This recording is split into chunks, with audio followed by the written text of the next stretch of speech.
नमस्कार दोस्तों, स्वागत है आपका मेरे चैनल टीचिंग पाठशाला में। तो आज का हमारा टॉपिक है kinds of sentences and clauses. ये टॉपिक बहुत सारे स्टूडेंट्स को बहुत हार्ड लगता है समझने में, लेकिन मैं आपको इस टॉपिक को बहुत ही इजी तरीके से समझा दूंगी, जिससे एग्जाम में इस टॉपिक से रिलेटेड आने वाले क्वेश्चन को आप बहुत अच्छे से सॉल्व कर पाएंगे। तो अगर आप चैनल पर नए हैं तो चैनल को सब्सक्राइब ज़रूर कर लें, वीडियो पूरा अंत तक देखें। इससे आपको इस टॉपिक से रिलेटेड कोई भी कन्फ्यूजन नहीं रह जाएगा। और वीडियो अच्छी लगे तो वीडियो को लाइक भी ज़रूर करें। तो चलिए स्टार्ट करते हैं आज की क्लास। तो सबसे पहले समझते हैं व्हाट इज़ क्लॉज। ग्रामर में क्लॉज बहुत इंपॉर्टेंट कॉन्सेप्ट है, क्योंकि सेंटेंस की स्ट्रक्चर को समझने के लिए क्लॉज को समझना ज़रूरी है। तो क्लॉज की सिंपल डेफिनेशन है a group of words that forms a part of a sentence and has a subject and finite verb of its own is called a clause. सरल भाषा में समझें तो क्लॉज वर्ड्स का एक ग्रुप होता है जो सेंटेंस का एक हिस्सा होता है। तो आइए थोड़ा सा जान लेते हैं कि सेंटेंस क्या होता है। आई नो कि आपको पता होगा, लेकिन फिर भी मैं 0 to एडवांस पढ़ा रही हूँ, तो मैं कोई भी चीज़ छोड़ना नहीं चाहूँगी ताकि आपको एक एक चीज़ बहुत अच्छे से क्लियर हो जाए। तो थोड़ा सा समझ लेते हैं कि सेंटेंस क्या होता है। सेंटेंस वर्ड्स का ऐसा ग्रुप होता है जो कंप्लीट मीनिंग देता है। अगर हम थोड़ा सा और समझें कि जब कुछ वर्ड्स मिलकर पूरी बात या पूरा विचार, कंप्लीट आइडिया व्यक्त करते हैं तो उसे सेंटेंस कहते हैं। आमतौर पर एक सेंटेंस में सब्जेक्ट और वर्ब होते हैं। For example, she is happy. यहाँ शी सब्जेक्ट है और इज़ वर्ब है, और यह पूरा सेंटेंस एक कंप्लीट मीनिंग दे रहा है। लेकिन अगर हम केवल कहें शी हैप्पी, तो यह सही सेंटेंस नहीं है, क्योंकि इसमें वर्ब नहीं है और मीनिंग भी कंप्लीट नहीं है। इसलिए a sentence is a group of words that makes complete sense. लेकिन हर वर्ड ग्रुप क्लॉज नहीं होता। क्लॉज बनने के लिए दो चीज़ें ज़रूरी होती हैं। First, subject, and second, finite verb. यदि किसी वर्ड ग्रुप में सब्जेक्ट और फाइनाइट वर्ब दोनों है तो वह क्लॉज कहलाता है। For example, I know that he is a good man. इस सेंटेंस में दो क्लॉजेज हैं।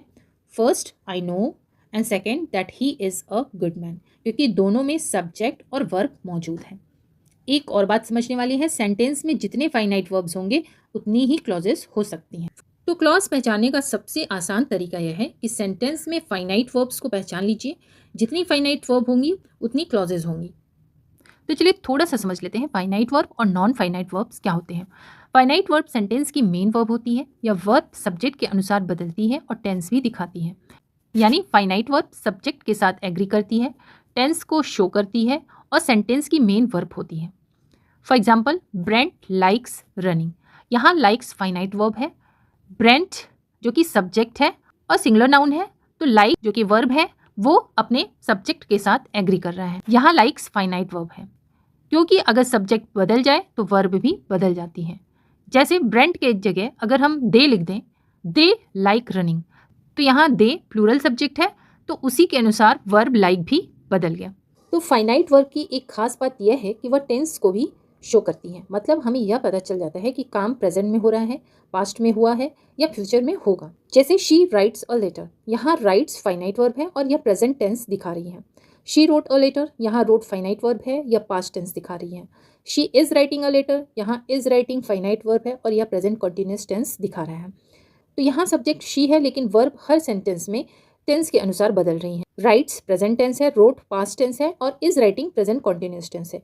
इसलिए ये वर्ब्स फाइनाइट वर्ब्स हैं, क्योंकि सब्जेक्ट के साथ एग्री करती हैं, टेंस को शो करती हैं। तो फाइनाइट वर्ब सब्जेक्ट के अनुसार बदलती है और टेंस भी दिखाती है। और नॉन फाइनाइट वर्ब्स ऐसी वर्ब्स होती हैं जो सब्जेक्ट के अनुसार नहीं बदलती, टेंस भी नहीं दिखाती, सेंटेंस के मेन वर्ब भी नहीं बन सकती। नॉन फाइनाइट वर्ब में जीरंड, पार्टिसिपल और इन्फिनेटिव्स आती हैं, जिन्हें हम आगे की क्लास में बहुत अच्छे से पढ़ेंगे। तो अभी हम अपने टॉपिक पर ही रहते हैं। अब हम देखते हैं काइंड्स ऑफ सेंटेंसेस। ग्रामर के अनुसार सेंटेंसेस 3 प्रकार के होते हैं: सिंपल सेंटेंस, कॉम्प्लेक्स सेंटेंस और कंपाउंड सेंटेंस। इन तीनों सेंटेंसेस का क्लासिफिकेशन क्लॉजेस के आधार पर किया जाता है। मतलब सेंटेंस में कितनी क्लॉजेस हैं और भी किस तरह जुड़ी हैं। अब हम एक एक करके इन तीनों को समझते हैं। तो सबसे पहले देखते हैं सिंपल सेंटेंसेस। सिंपल सेंटेंस वह सेंटेंस होता है जिसमें केवल एक फाइनाइट वर्ब होता है। इसका मतलब यह है कि सिंपल सेंटेंस में केवल एक क्लॉज होता है, लेकिन इसमें नॉन फाइनाइट वर्ब हो सकते हैं। अभी समझते हैं कि नॉन फाइनाइट वर्ब क्या होते हैं। ऐसे वर्ब जो टेंस के अनुसार चेंज नहीं होते, जैसे to plus verb, ING form, past participle. For example, she is walking. यह सिंपल सेंटेंस है क्योंकि इसमें केवल एक वर्ब है, इज़ वॉकिंग। सेकेंड है he has written a letter to help his son. यहाँ दो वर्ब दिख रहे हैं, हैज़ रिटन और टू हेल्प, लेकिन to help non finite verb है, इसलिए यहाँ केवल एक फाइनाइट वर्ब है, हैज़ रिटन, इसलिए यह सिंपल सेंटेंस है। तो नेक्स्ट है कॉम्प्लेक्स सेंटेंस। कॉम्प्लेक्स सेंटेंस वह सेंटेंस होता है जिसमें एक प्रिंसिपल क्लॉज यानी मेन क्लॉज होता है और एक या अधिक सबऑर्डिनेट क्लॉजेस होते हैं। तो चलिए थोड़ा सा समझ लेते हैं कि प्रिंसिपल क्लॉज क्या होता है और सबऑर्डिनेट क्लॉज क्या होता है। प्रिंसिपल क्लॉज यानी मेन क्लॉज, प्रिंसिपल क्लॉज अपने आप पूरा अर्थ देता है, इसे अकेले भी बोल सकते हैं जैसे आई नो या अपने आप समझ में आ रहा है। और सबऑर्डिनेट क्लॉज मेन क्लॉज पर डिपेंड करता है या अपने आप पूरा मीनिंग नहीं देता, जैसे दैट ही इज़ ऑनेस्ट। अगर आप केवल इतना बोलें तो सुनने वाला पूछेगा क्या, कौन ऑनेस्ट है, इसलिए यह क्लॉज अधूरा है। तो पूरा सेंटेंस है I know that he is honest. यहाँ आई नो प्रिंसिपल क्लॉज है, that he is honest subordinate clause है। सबऑर्डिनेट क्लॉज मेन क्लॉज के साथ मिलकर पूरा सेंटेंस बनाता है। एक और एग्जांपल देख लेते हैं, when you come I will help you. यहाँ when you come subordinate clause है, I will help you principal clause है। अगर आप केवल बोलें व्हेन यू कम तो बात अधूरी रह जाएगी, लेकिन अगर पूरा सेंटेंस बोलेंगे when you come I will help you तो ये पूरा सेंटेंस है। तो प्रिंसिपल क्लॉज कंप्लीट मीनिंग देता है, सबऑर्डिनेट क्लॉज मेन क्लॉज पर डिपेंड करता है। सबऑर्डिनेट क्लॉज अक्सर सबऑर्डिनेटिंग कंजंक्शन से जुड़ता है, जैसे that, when, who, because, if. For example I know that he is a good man. यहाँ आई नो प्रिंसिपल क्लॉज है जो कि एक पूरी मीनिंग रखता है, that he is a good man ये सबऑर्डिनेट क्लॉज है जो कि प्रिंसिपल क्लॉज पर निर्भर है। सेकेंड एग्जाम्पल है I know the man who was here last month. तो I know the man principal clause है, who was here last month ये सबऑर्डिनेट क्लॉज है। थर्ड एग्जाम्पल देखते हैं, when you do this work I shall help you with money. तो when you do this work ये subordinate clause है, I shall help you with money ये principal clause है जो अपने आप में एक कंप्लीट मीनिंग रखता है। अब हम तीसरे प्रकार के सेंटेंस को समझेंगे जिसे कंपाउंड सेंटेंस कहते हैं। A compound sentence consist of two or more principal clauses. इसका मतलब है कि कंपाउंड सेंटेंस में दो या दो से अधिक प्रिंसिपल क्लॉजेस होते हैं। प्रिंसिपल क्लॉज वह क्लॉज होता है जो अपने आप पूरा मीनिंग देता है और किसी दूसरे क्लॉज पर डिपेंड नहीं करता। अब इन प्रिंसिपल क्लॉजेस को जोड़ने के लिए कोऑर्डिनेटिंग कंजंक्शंस का प्रयोग किया जाता है, जैसे and, but, so, therefore etcetera. यहाँ कंजंक्शन दो क्लॉजेस को जोड़ते हैं और सेंटेंस को कंपाउंड सेंटेंस बनाते हैं। यहाँ एक बात ध्यान रखें, अदरवाइज का अर्थ है और एस। अब हम कुछ एग्जाम्पल के माध्यम से समझेंगे कंपाउंड सेंटेंस को। फर्स्ट है my brother came and he handed over money to me. यहाँ एंड कंजंक्शन दो क्लॉजेस को जोड़ रहा है, my brother came and he handed over money to me. दोनों सेंटेंस अपने आप में इंडिपेंडेंट है और ये एंड कंजंक्शन से दोनों क्लॉजेस जुड़े हुए हैं। सेकेंड है शी इज़ रिच, ये एक इंडिपेंडेंट क्लॉज है, बट कंजंक्शन है शी इज़ नॉट वेन, ये दूसरा इंडिपेंडेंट क्लॉज है। तो यहाँ she is rich but she is not vain, यहाँ बट दो क्लॉजेस को जोड़ रहा है। थर्ड स्पीक और यू विल डाई, यहाँ और कंजंक्शन दो क्लॉजेस को जोड़ रहे हैं। Fourth she is ill so she will not come, यहाँ सो कंजंक्शन का प्रयोग किया गया है। Fifth she is intelligent while her sister is dull, इसमें भी दो इंडिपेंडेंट क्लॉजेस का इस्तेमाल किया गया है, यहाँ वाइल कंजंक्शन दो क्लॉजेस को जोड़ रहा है। Six it was dark however we went out, यहाँ हाउ एवर कंजंक्शन का प्रयोग हुआ है। Seventh he was convicted as well as fine, यहाँ एज वेल एज का प्रयोग हुआ है जो कि दो इंडिपेंडेंट क्लॉजेस को जोड़ रहा है। एट्थ है I was feeling tired all the same I went to office, यहाँ ऑल द सेम कंजंक्शन का प्रयोग हुआ है जो दो इंडिपेंडेंट क्लॉजेस को जोड़ रहा है। नाइन्थ है it is cold Indeed but I will go out, यहाँ बट कंजंक्शन का प्रयोग हुआ है जो दो इंडिपेंडेंट क्लॉजेस को जोड़ता है। अब कंपाउंड कॉम्प्लेक्स सेंटेंस देख लेते हैं। कंपाउंड कॉम्प्लेक्स सेंटेंस में दो या उससे अधिक प्रिंसिपल क्लॉजेज होती हैं और कम से कम एक सबऑर्डिनेट क्लॉज होता है, इसलिए इसे कंपाउंड प्लस कॉम्प्लेक्स सेंटेंस कहा जाता है।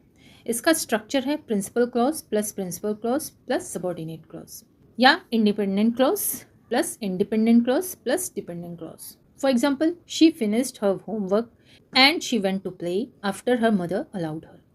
अब इसे क्लॉजेस में देखें, she finished her homework principal clause है, ये अपने आप में पूरी मीनिंग रखता है, यानी ये सेंटेंस किसी और सेंटेंस पर डिपेंड नहीं है अपनी मीनिंग कंप्लीट करने के लिए।